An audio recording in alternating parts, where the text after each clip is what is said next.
our almost information sharing session. And as earlier mentioned, we are coming to you live from the Government Information Center studio here in the nation's capital.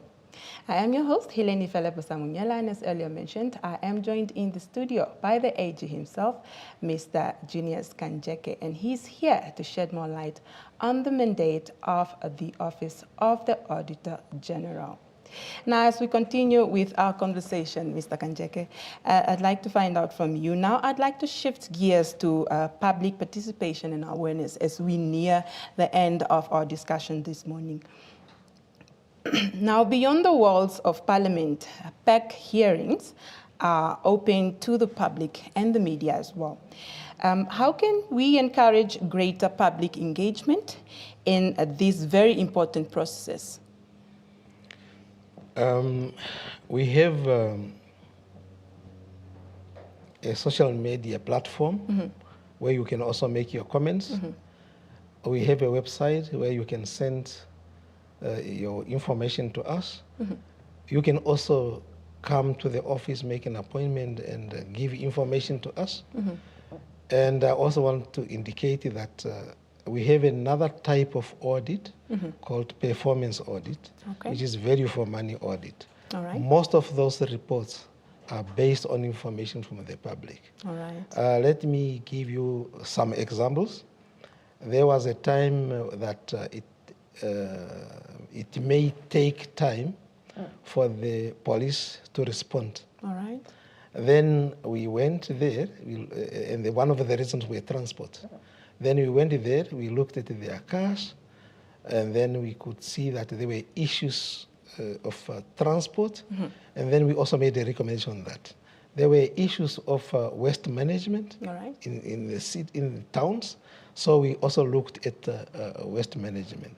There were issues of mines where they were not maybe properly rehabilitating the land, or maybe there were issues of environmental issues, so we went there also.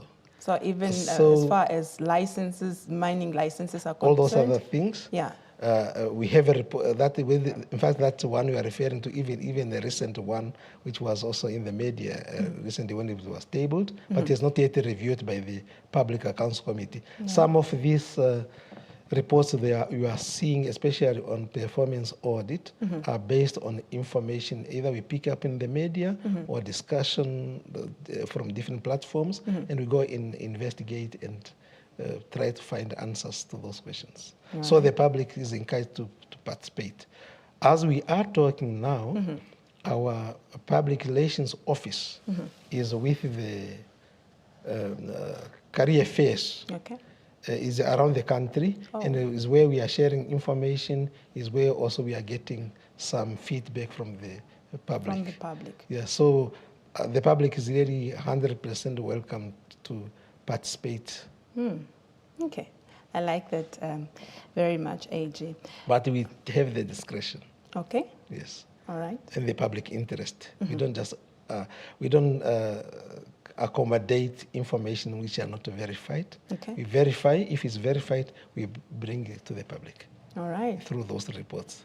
So we don't want people who want us to witch hunt other people. Oh, okay. Yes. So what we are saying is, just so that I understand you correctly, AG, what you're saying is that if, for example, now, hypothetically speaking, I approach your, let's say your office, or maybe now the PR team during their career affairs now, I approach them and I disclose some information, or I tip them off. So first of all, an investigation has to take place and ensure that indeed what you are saying, you are not just witch hunting, but it is really something that is worth your audit. Yes, that is true, because we are dealing with people, innocent people.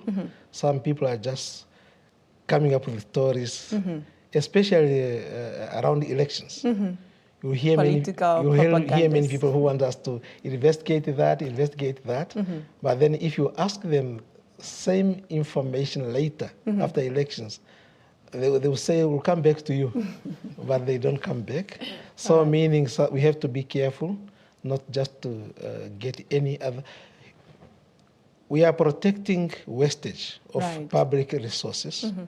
We also don't want to waste resources as a Office of the Auditor General in following stories that are not really helpful to the state. Right. But anything can come, we evaluate it, we make the pre-study and see if it is a thing we should investigate in detail.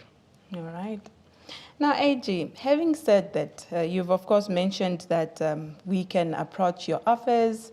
There are websites or emails that we can, contact the Office of the Auditor General on. I want to find out from you, do you believe that the citizens are sufficiently then aware of these accountability mechanisms that are in place? And if not, how can that then be strengthened? A platform like this one is where we can strengthen the public awareness about the accountability issues.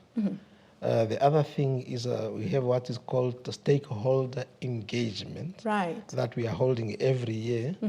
And then we want the people to participate in those engagement. If it is our public relations office going around, we want people to participate. If it is a career fairs and trade fairs, we want people to come and participate. Right. And then we are also every time ready to be invited by either a radio or any other platform where we can share our information, like this one we appreciate. So to strengthen that, I will just say, yes, communication with the stakeholders should be strengthened. Right. Thank you so much, AG. As we near the end of our discussion this morning, AG, as just alluded to a little bit earlier on, looking ahead boldly from your perspective now, if there was something you could introduce, a bold introduction that you could do to effect a significant change or reform to strengthen government accountability in our country, what would that be and why? If I could introduce something, which I will not be able to introduce, is to go into the minds of every citizen to be honest, also to have this ethical behavior, that this one is an individual thing.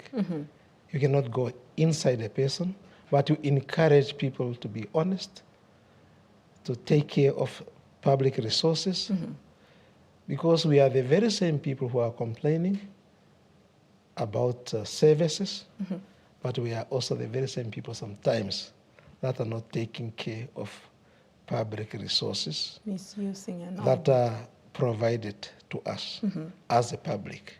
But those who are in the offices, it is our duty to make sure that we avoid corruption at all costs. We must prevent. It's not a good news when you hear someone arrested. Success of a country is when there's prevention, things are not happening. Right. When things has happened, it's not really good news. The good news is when things are not happening and we have succeeded. That will be a good news. Okay. Thank you. Thank you, AG. Finally, I want to hear from you, AG. What message would you like to leave with the Namibians today about the role of holding government accountable? We will do what we are supposed to do in terms of the law to make sure that the government uses resources in an effective, economic, and efficient way.